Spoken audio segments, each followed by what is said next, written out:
my name is Kimberly and welcome to Against All Odds. So this is a video series where we get to chat with people who use sports as a means to overcome any life challenges or difficulties that they might have.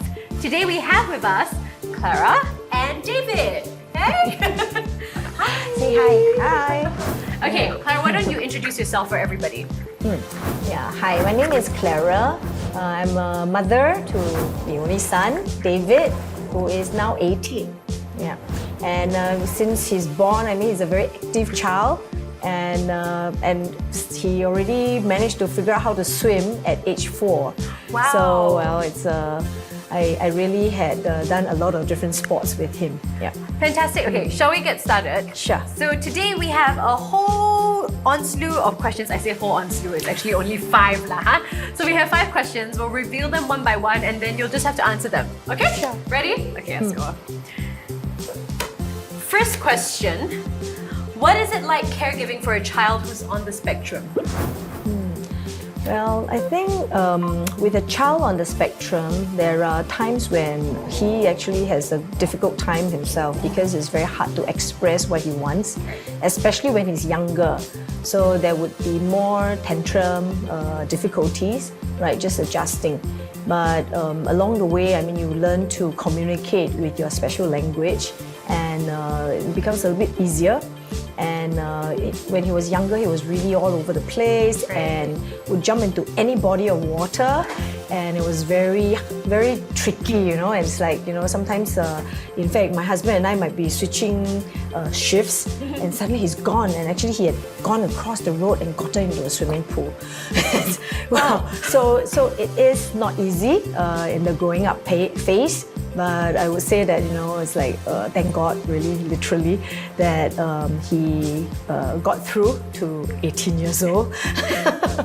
Not with too bad a situation, just some normal fractures, of an arm and a leg.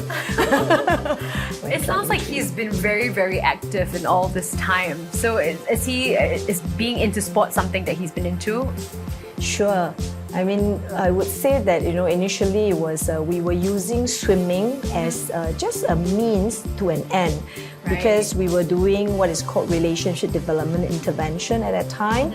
I had chosen that above ABA, Applied Behavior Analysis, which is really like the recommended way for children on the autism spectrum, because I believe that, overall I actually want the development of a relationship with him. And so with that, we use walking, use swimming as ways for this kind of back and forth interactions. But he wanted to break free at one point because he had to, kind of follow the coach, and he wasn't so keen to do that. And he broke free and he managed to recover, take a breath on his own. When I only managed to do that when I was a teenager. Yeah, that's amazing. Okay, let's move on to the next question, shall we? Sure. I have a feeling this next question has something to do with dragon boating. I hope it's the right question, huh? Yes, I'm correct. Okay, so how did dragon boating help your child with coping with challenges? Okay, for dragon boating, in fact, that's something that we embarked on only a few years ago, not that long ago. Because before that, it was more, there are some group sports, but there will be more individual. A lot of walking. Right. We do walk long distances and swimming together. And some ball games, some not so successfully.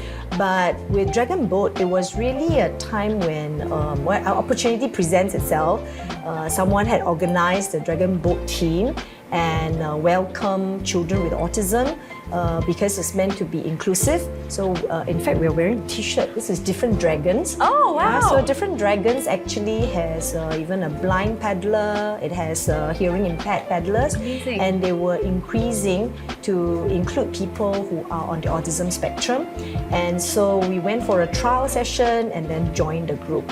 And so that is a group activity where he cannot just be doing what he enjoys at that point in time. He really has to follow the instructions, even the warm-up, and then when you have to paddle, and you have to be in sync with one another. So that is something where there is actually really a fabulous opportunity for him to learn how to act as a group, right? And not just totally individualistic. Yeah. It sounds like he's had a wonderful journey through many different sports to go from what was almost like a necessity, and then suddenly it becomes all these individual things, and then now it's a group sport. That's an incredible achievement on his end and on your end as well, right? Right, yeah. Okay, shall we move on to the next question? Sure. Right.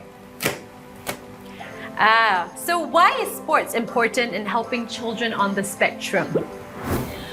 Well, I think I said quite a bit about this resilience, right? Because to me, I think it's important that resilience is one of them, because before you even learn the skills, it's tough, not enjoyable, right? But when you are able to persevere through, and then you start finding the joy, like, even the ability to hit back in badminton. Now, of course, badminton, we have our pride and joy in Singapore. Yes. And that, you improve in your skills, and then it becomes really enjoyable. That's really great. And of course, with Dragon Boat, you can go for competitions, and when you beat the next team, actually it feels good. And you become part of the community, right? So it is really a lot of community building. Yeah, wow. So it's actually a very wonderful opportunity. Great, thank you so much for sharing. Okay, let's move on to the next question here. So, what sports-related advice would you give parents of children on the spectrum? So this is one where I would say that really never set limiting beliefs. Never have limiting beliefs about your children that they cannot do certain things because, let's say, their gross motor skill is not good, because their cognitive understanding is not good. Never set those. I recall very vividly a situation where this boy, who the mom feels the motor skill is not so good, and the coach was trying hard to let him sort of jump on one ball, under the feet, and this switching of the weights, and it's quite tough. And so, but because we are chatting, the mom didn't interrupt. She actually meant to tell the coach, he can't do it, but she didn't say it. And then we can do it. But halfway through our conversation, she threw in that line that, I actually wanted to tell coach, don't spend so much energy, he can't do that. But I also have my own comments, but because we are in the midst of another conversation, I didn't talk about this. But later on, towards the end of the session, you could see that he almost could do it already. Wow. So it's really a situation where, if let's say we have self-limiting beliefs and tell the coach, no need to train this one, then you kind of deprive the child, because in fact, it is possible. So my own belief, is really that it's just a matter of not yet. It's not cannot be done, right? So, and when you have that mindset of not yet, even my son's, his speech is not very clear yet. Right. I never give up hope that, that is something that he can develop, and that he would actually be more aware of who is talking to him, and to really have that better intent and ability to communicate. So I think you said something really wonderful about this notion of not yet, and this beautiful philosophy that you have created with your experiences with David, and then the ability to be able to share that with a mom who is going through something similar to you.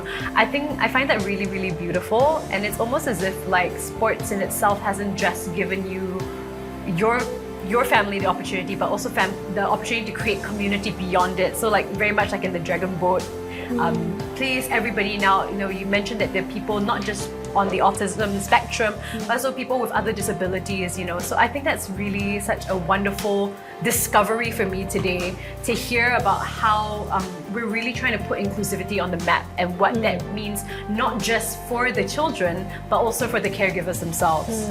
Yeah. Right. So thank you so much for sharing that. Okay, we're on the very last question now. So, very apt. Do you have any final words to share about strengthening the relationship with your son despite all the challenges that you have faced? Well, so for this part, right? I mean, when my son was quite young, and I would hear about all sorts of different therapies, some fantastic, some questionable. But at that time, you don't know better. You would really think you must chase everything down, otherwise you're not doing it service. I mean, you're not doing him justice.